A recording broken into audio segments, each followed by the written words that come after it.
இன்றே டவுன்லோட் செய்து உங்கள் ஃபேவரட் ஷோக்களை என்ஜாய் பண்ணுங்க. இப்போ உன் கழுத்துல தாலியை கட்டினவ பிடிச்சோ பிடிக்காமலையோ தாலியை கட்டிட்டோம். உன் கூட தான் வாழ்ந்தாகணும்னு வந்திருந்தா நான் இப்படி எல்லாம் பேசிருக்கவே மாட்டேன்.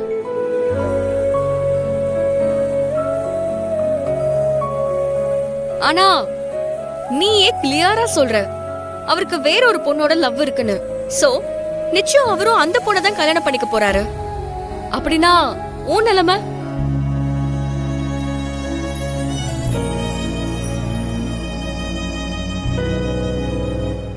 அவன் கம்பல்ஷன்ல உனக்கு கட்டின தாலியோடயே நீ வாழ்க்கை முழுக்க இருக்க போறியா? இந்த சின்ன வயசுல அவனை நினைச்சு உன் வாழ்க்கைய அழிச்சுக்க போறியா?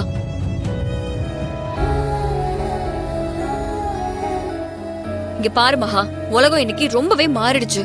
நாம எவ்வளவோ முன்னேறி வந்துட்டோம். முன்னாடி இருந்த மாதிரிலாம் இப்போ இல்ல.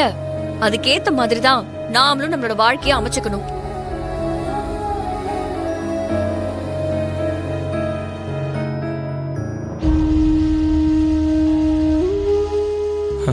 லட்சுமி மாப்பிள்ளைய கூட்டிட்டு வரன்ட்டு போனா இன்னும் ஆளையே காணுமே. இருடா, கூட்டிட்டு வர வேணாமா? கோயில்ல எங்க இருக்காங்களோ என்னமோ, இரு வரட்டும். மகா, உன்ன மாதிரி கிராமத்துல வளர்ந்த பொண்ணுங்களுக்கு தாலி மேல இருக்கிற சென்டிமெண்ட் எனக்கு தெரியும். உன்ன மாதிரியே எனக்கும் தாலி மேல சென்டிமெண்ட் நம்பிக்கையெல்லாம் இருக்கு. ஆனா அந்த சென்டிமெண்ட்டுக்கெல்லாம் எப்ப மரியாதை? அவ புருஷன் அவ கூட வாழும்போதுதான்.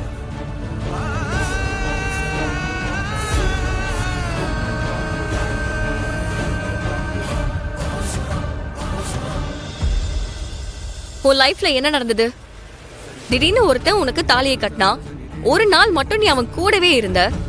அதுக்கப்புறம் நீ அவனை இதுவரைக்கும் பார்க்க கூட இல்ல. அவனும் தேடி வரல. அப்படி இருக்கும்போது இந்த தாலிக்கு என்ன அர்த்தம் மகா?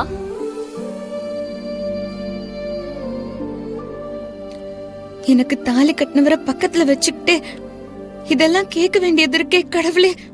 இது என்ன சோதனை? உனக்கு ஒரு நல்ல வாழ்க்கைய நான் அமைச்சு தரேன். நீயும் எல்லாரும் மாதிரி சந்தோஷமா வாழ்றத நான் பார்க்கணும். அதுக்கு இப்போ உன் கழுத்துல இருக்கிற தாலி தடையா இருக்கு.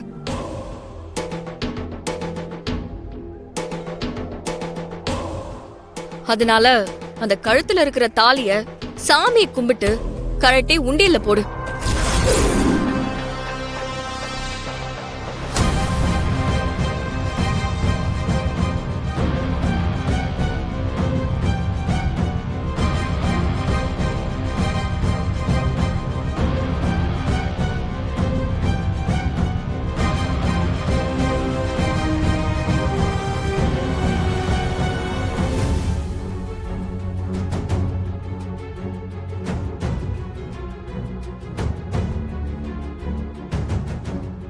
என்னக்கா சொல்றீங்க?